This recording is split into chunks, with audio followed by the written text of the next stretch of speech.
조갑제TV 시청자 여러분 안녕하십니까. 2021년 10월 15일입니다. 새벽 6시입니다.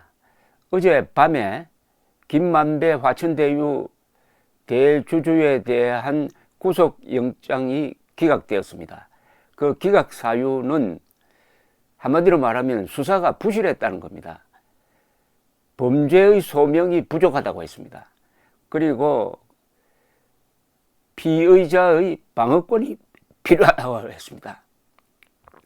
이 범죄의 소명이 부족하다는 말은 수사가 한마디로 말하면 엉터리라는 겁니다.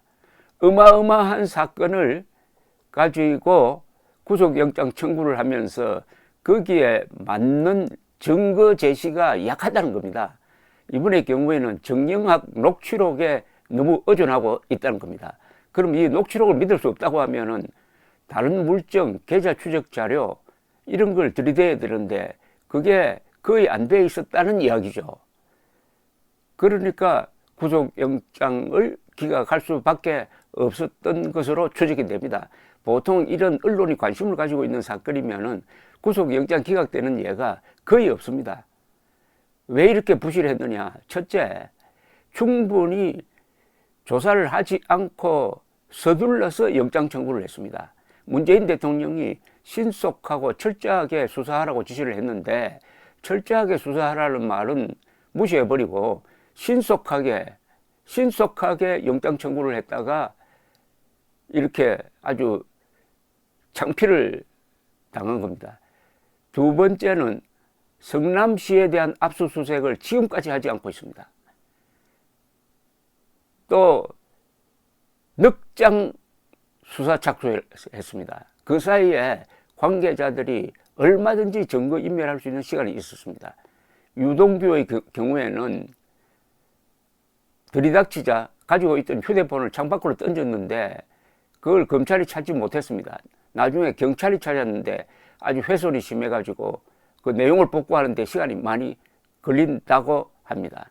그 다음에 의심할 수밖에 없는 것은 지금 수사팀을 이끌고 있는 핵심 검사들의 친여적인, 친정권적인 성향입니다. 이게 다 뒤엉켜가지고 있을 수 없는 일이 벌어졌습니다. 이 영장 청구 내용은 엄청납니다. 배임 액수가 1,000억을 넘어요. 횡령액 수십억, 뇌물액은 무려 750억에 달합니다. 여러분 한번 생각해 보십시오. 뇌물 액수 750억이면은 우리나라가 생기고 나서 최대의 뇌물 액수입니다. 과거에 전두환 노태우 비자금 조사에서도 그 정도의 뇌물은 없었습니다. 그러면은 이런 엄청난 범죄 사실을 뒷받침할 만한 자료는 그 엄청난 것에 비례해 가지고 철저하고 꼼꼼하게 빈틈없이 조사가 되었어야 했습니다. 그런데 곽상도 의원 아들에게 준 50억을, 퇴직금 50억을 이거 뇌물로 규정했습니다. 그러려면은 제대로 수사를 해야 되는 것 아닙니까?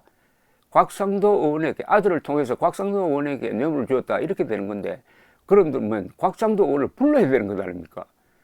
곽상도 의원을 부르지도 않고 어떻게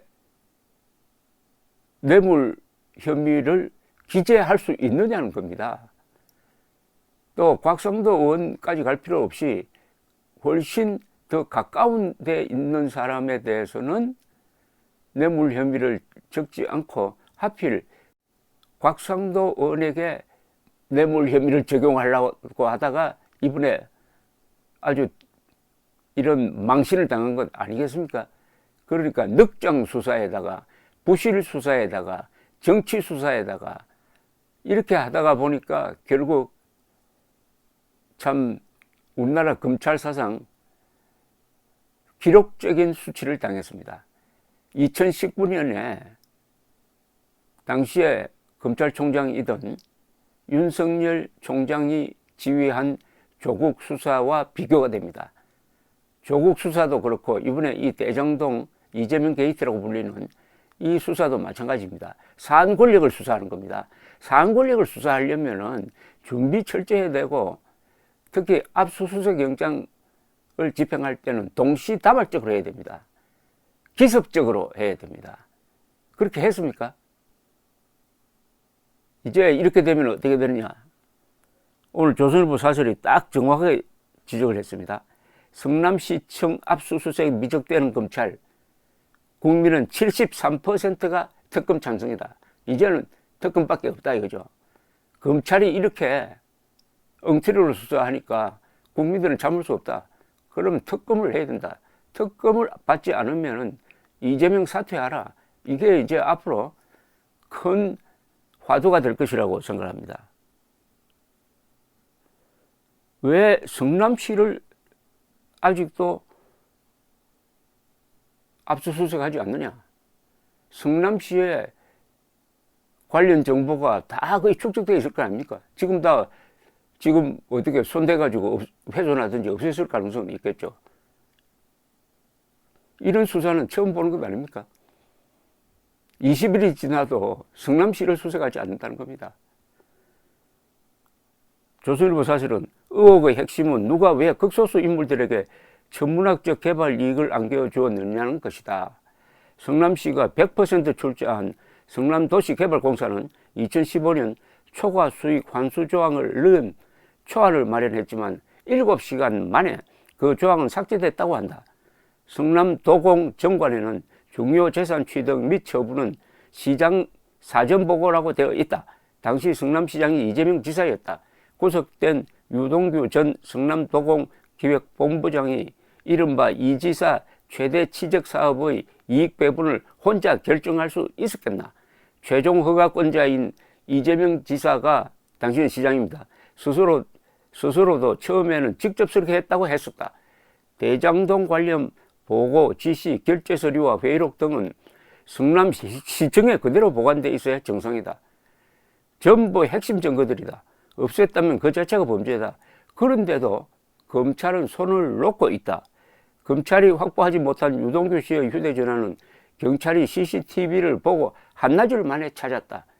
검찰은 사실과 다른 설명까지 했다.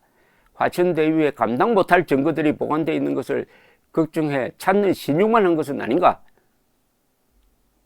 검찰의 첫 압수수색은 대장동 의혹이 언론에 보도된 지 16일 만이었다. 핵심 연루자들은 휴대전화를 바꿨고 미국으로 출국하기까지 했다. 말을 맞추고 증거인멸을 시도했을 것이다. 검찰은 진실 규명을 말할 자격이 없다. 대장동 시행사 대주주의 구속영장에 적힌 뇌물 규모가 700억 원이 넘는다. 대한민국 역사에서 이런 뇌물 액수는 없었다. 지금 국민 요구는 그 복마전을 밝히라는 것이다. 그런데 검찰은 성남시 압수수색마저 미적거리고 있다. 그러니 대장동 특검 및 국정조사에 국민 73%가 찬성한다는 여론조사 결과가 나오는 것이다. 국민은 바보가 아니다. 지켜보고 있습니다. 감사합니다.